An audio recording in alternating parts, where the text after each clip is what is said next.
छत्तीसगढ़ में धर्मांतरण करने वाले आदिवासियों को आरक्षण के लाभ से दूर करने की तैयारी चल रही है। सरकार का दावा है कि राज्य में जल्दी ही धर्मांतरण विधेयक पेश किया जाएगा और इस विधेयक में ईसाई आदिवासियों की डीलिस्टिंग यानी असूचीकरण का प्रावधान होगा। हालांकि इस मामले के कई पेंच हैं, लेकिन सरकार की इस कवायद से एक नई बहस शुरू हो गई है।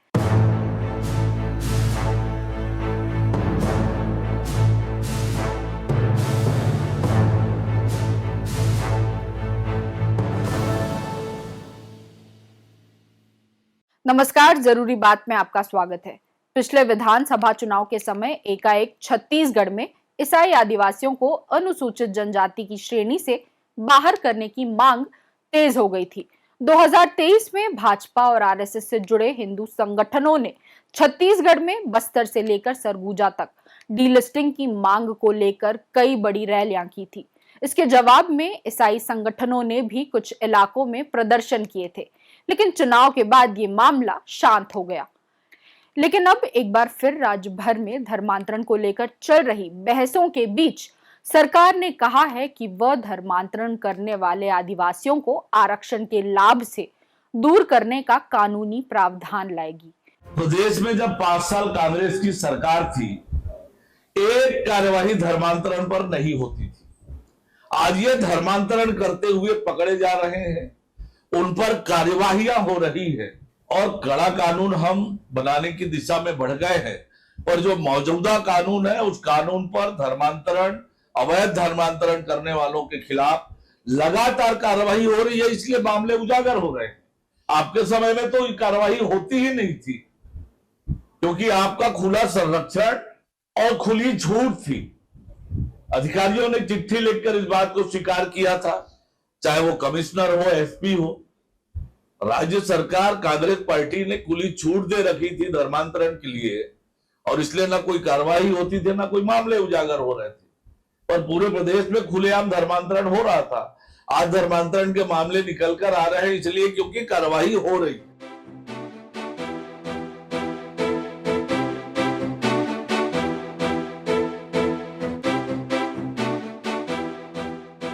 ईसाई संगठन डीलिस्टिंग की मांग को महज सांप्रदायिक तनाव बढ़ाकर वोटों के ध्रुवीकरण की कोशिश बता रहे हैं।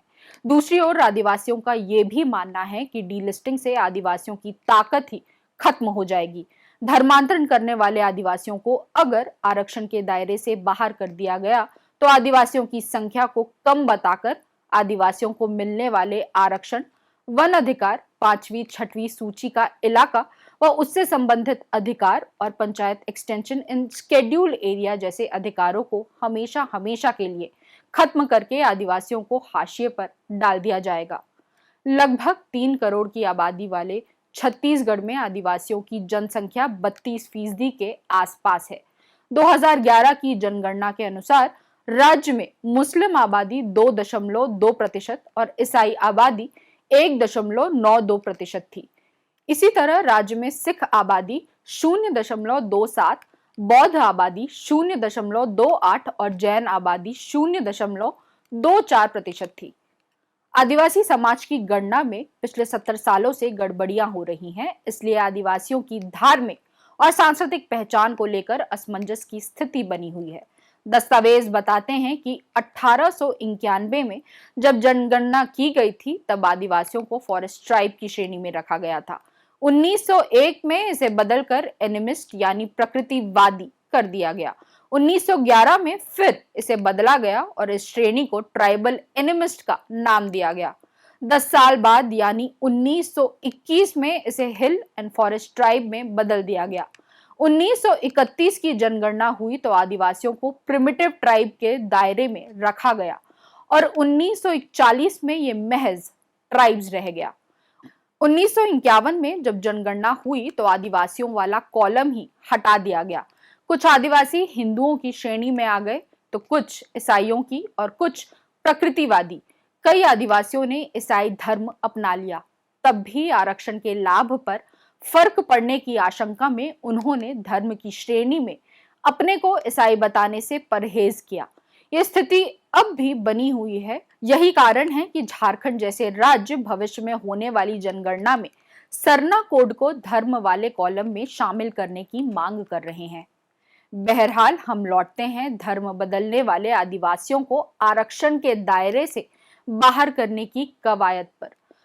असल में आदिवासी ईसाइयों या मुसलमानों को आरक्षण समेत अन्य सुविधाओं के दायरे से बाहर करने की मांग नई नहीं है। अविभाजित बिहार के सांसद कार्तिक उरांव ने भी इसकी मांग कई बार उठाई। इसी तरह किसी जाति विशेष को अनुसूचित जाति या अनुसूचित जनजाति में शामिल करने या उससे बाहर करने, उनमें संशोधन किए जाने के मुद्दे पर लोकुर कमेटी की रिपोर्ट के बाद 21 अगस्त 1967 को लोकसभा में विधेयक पेश किया गया। 1 मार्च 1968 को अनुसूचित जाति एवं अनुसूचित जनजाति आदेश विधेयक को लोकसभा और राज्यसभा की एक संयुक्त समिति को विचार विमर्श के लिए सौंपा गया था। लोकसभा की कार्रवाई के जो दस्तावेज उपलब्ध हैं उसके अनुसार 17 नवंबर 1969 को इस संयुक्त समिति का प्रतिवेदन अनिल कुमार चंदा ने प्रस्तुत किया। कतिपय जातियों और जनजातियों को अनुसूचित जातियों और जनजातियों की सूचियों में जोड़ने या इन सूचियों से बाहर करने की अध्ययन टिप्पणियों की प्रति सभा पटल पर रखी गई। ठीक 1 साल बाद 11 नवंबर 1970 को तत्कालीन विधि तथा समाज कल्याण मंत्री के हनुमंतैया ने लोकसभा में इस विधेयक का प्रस्ताव रखा। हनुमंतैया ने अपने प्रस्ताव में कहा कि अनुसूची में 1961 की जनगणना के आंकड़ों के अनुसार लगभग 2125 जातियों तथा उपजातियों और 622 समुदायों का उल्लेख किया गया है। अतः ये विधेयक जटिल बन गया है, क्योंकि किसी भी व्यक्ति के लिए 2700 तथा उससे अधिक समुदायों तथा जातियों के नाम और गुण अवगुण को स्मरण रखना और संतोषजनक निर्णय देना संभव नहीं है। अतः हमें जातियों को शामिल करने या निकालने के लिए विषय की व्यापकता पर ध्यान देना होगा। के हनुमंतैया ने अपने प्रस्ताव में कहा, संयुक्त समिति ने यह सिफारिश की है कि जो व्यक्ति अपना धर्म त्याग कर ईसाई धर्म या इस्लाम धर्म अपना लेता है तो उसे अनुसूचित जनजाति का सदस्य नहीं समझा जाना चाहिए। समिति के प्रतिवेदन में यह भी कहा गया है कि मेरे से पहले वाले मंत्री ने समिति को यह सूचित किया है कि यह संशोधन स्वीकार करना उनके लिए संभव नहीं है। हमने भी इस संशोधन की जांच की और ये पाया कि यह संशोधन स्वीकार करने योग्य नहीं है, क्योंकि ये संशोधन ईसाई धर्म तथा इस्लाम धर्म अपनाने वाले व्यक्तियों तथा अन्य धर्म अपनाने वाले व्यक्तियों के बीच भेदभाव करता है।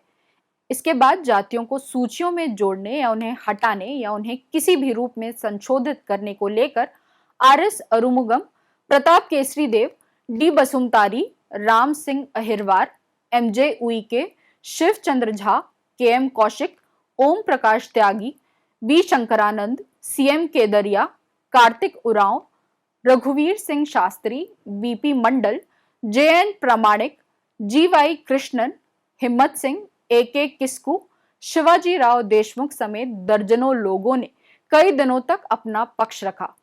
25 नवंबर 1970 को के हनुमंतैया ने इस विषय पर और अधिक समय देने का प्रस्ताव रखा और अध्यक्ष ने इस विधेयक पर विचार करने और वाद विवाद को स्थगित करने का प्रस्ताव लाया, जिसे स्वीकृत कर लिया गया और उसके बाद इस पर बात खत्म हो गई। कुछ संविधान विशेषज्ञ मानते हैं कि डीलिस्टिंग की मांग पूरी तरह से संविधान विरोधी है। जनगणना में आदिवासियों के लिए अलग कॉलम हटाए जाने के बाद मौजूदा केंद्र सरकार की मंशा है कि आदिवासी कोई एक धर्म लिखें और हिंदू धर्म लिखें, जबकि आदिवासियों का बड़ा धड़ा इससे सहमत नहीं है। विशेषज्ञों का कहना है कि आदिवासी किसी भी धर्म में चले जाएं तो वे आदिवासी रहेंगे, अर्थात उनका आरक्षण उनको उपलब्ध रहेगा जो संविधान के अनुसार है। हाँ, यदि दलित इस्लाम या ईसाइयत में जाते हैं तो उनको दलित होने का जो आरक्षण का लाभ है वह खत्म हो जाएगा। इसका कारण ये है कि इस्लाम में और ईसाइयत में हिंदू धर्म की तरह दलित अलग नहीं होते, वह सब के सब या तो ईसाई होते हैं या मुसलमान होते हैं। विशेषज्ञों का कहना है कि हिंदुओं के बीच से ही बौद्ध धर्म, जैन धर्म और सिख धर्म यहीं पैदा हुआ। उन्हें अलग से चिन्हांकित किया जाता है।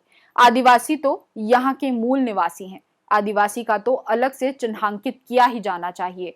उनकी स्वतंत्र पहचान को तो मान्यता देनी ही चाहिए। भारत में हिंदुओं पर लागू कानून आदिवासियों पर लागू नहीं होते, चाहे वो विवाह का मसला हो या संपत्ति का। इसका मतलब साफ है कि संविधान मानता है कि आदिवासी हिंदू नहीं है। ऐसे में आदिवासियों को धर्म के आधार पर आरक्षण के लाभ के दायरे से बाहर करने को लेकर कई सवाल उठेंगे।